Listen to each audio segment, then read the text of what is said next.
Kia ora whanau. I know time is short, so my karakia also will be short.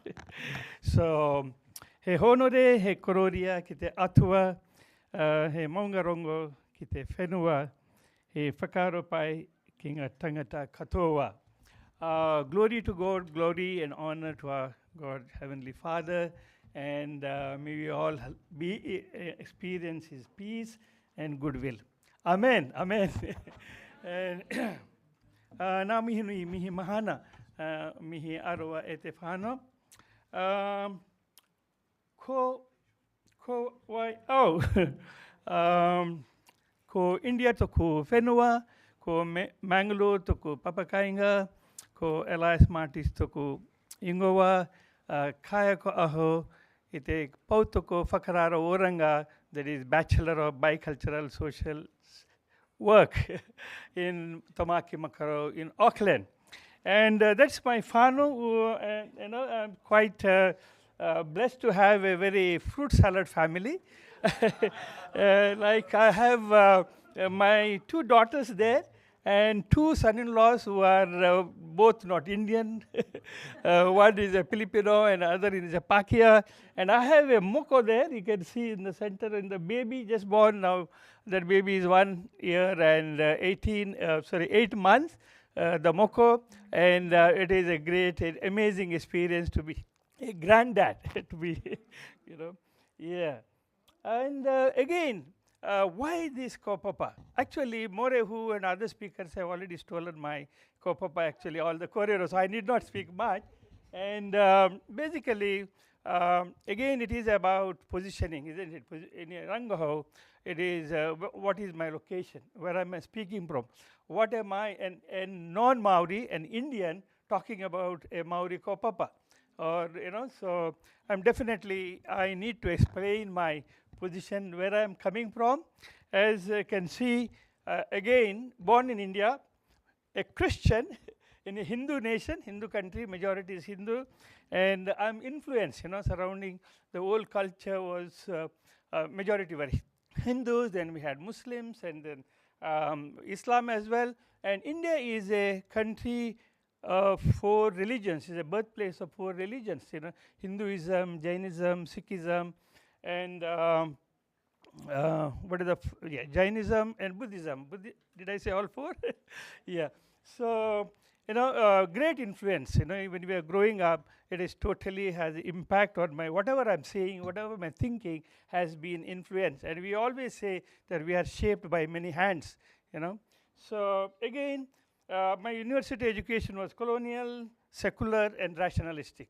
No Wairuatanga, no spirituality. Again, when we see we are growing up in a mainstream health, we call medical model. And medical model has again only 3 taha, biopsychosocial. That is taha tinana, taha hinengaro, and taha whānau. There is no taha wairua. And if you see, and again, coming to the Wananga, I joined in 2003, completed 21 years. See, there must be many others here with me who joined this Hikoi, 21 years, and there were many more who have completed more years. But we have seen it, I've seen it so much. And you must be wondering what I am doing in it for 21 years. And you can see the reason why I have not gone elsewhere. And,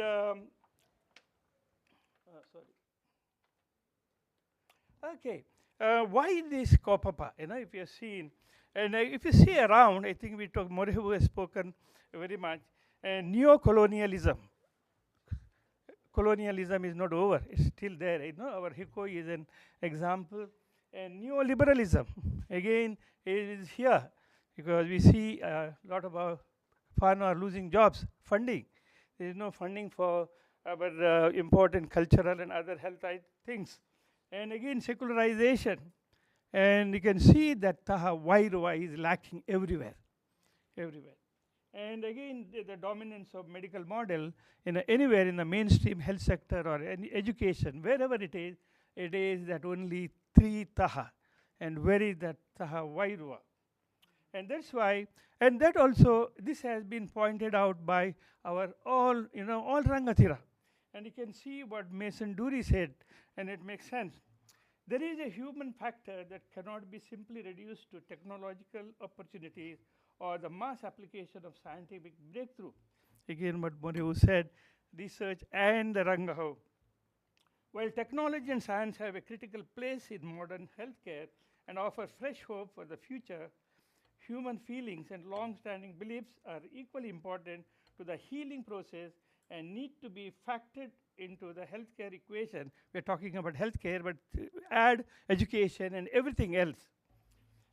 In that respect, indigenous healthcare is largely about the balance between scientific advancement and human spirituality.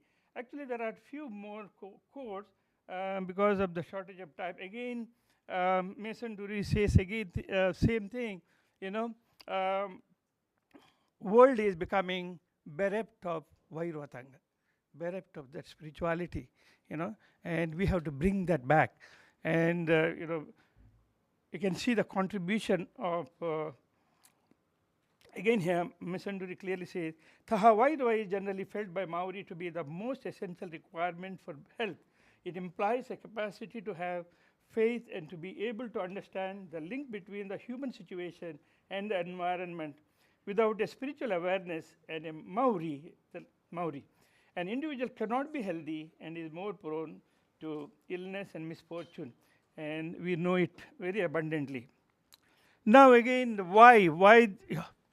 Okay, I should go fast. Anyway, I want to. This is quite well known. Why should we decolonize? Why should we indigenize everything? Our education, our health, and everything. So, yeah, I did a little bit whakapapa, you know, especially having joined in 2003, and I was there at the birth of our degree. This Bachelor of Bicultural Social Science. These are the three people who were responsible and who were the architects of our Bachelor of Bicultural Social Work. And there was a lot of literature review, you know, about Wairuatanga, spirituality. What does it mean? So, you know, a few quotes. Wairuatanga spirituality means the principles and values that link to spirituality are connected to sacredness beyond religious beliefs. Anyway, I won't go through all the quotes. And how does this Wairuatanga spirituality looks in Aku space? You know, if you can see, again, this is based on the literature review. And is Shireen here? Shireen Magid? Okay. Shireen is the first person who did the Rangaho on Wairuatanga in Aku space. And some of the stuff I've taken from her, that article she published some years ago, along with Norma and Manuel. So, see again, if you can see, Wairuatanga in class reflects in relationships. It is connection, that connectivity, and it is about being there with your heart. And I think again, you know, do we understand other people's heart, and do we experience, can we touch their hearts and hear their hearts or hear their heartbeat? And this is a quote recently I got. Really, it signifies the essence of Wairuatanga is distinctive to Maori spirituality. It is the holistic well-being of an individual and the spiritual synergy of the collective with which an individual identifies. I think this is a very beautiful explanation of how Wairuatanga looks in our education and Aku space. Now, in academic space, as a non-Maori, you know, for Maori, it is a given thing. It is a natural thing, tikanga. And for us, as non-Maori, how did I see Wairuatanga in operation? And coming from very Western education and cultural upbringing, and this was really a new dimension, a new approach, a new perspective. And again, having that karakia, himene, vayata every day, and connecting with that transcendental or metaphysical, and knowing, believing strongly there is something beyond our physical environment or physical space. And one of the best things that I learned, I loved, and pass on to everyone as a supervisor, I always, if I have somebody who has come from the mainstream organization, I generally say, have you heard Wairuatanga? It's a very spiritual experience. It's a very, but then introducing that Wairuatanga changes everything, you know, everything, you know, it is such a spiritual space, and you can see the difference, and that, ahurutanga that you bring in, that spiritual environment that you bring in. And even though perhaps for us non-Maori may not be able to understand the depth, I think you as Tangata Whenua are aware what Whanaungatanga means. And one of the things that we have introduced in our degree is Maori or Ahui. I know very easy for us to judge our Tawira, and very difficult to have that non-judgmental attitude.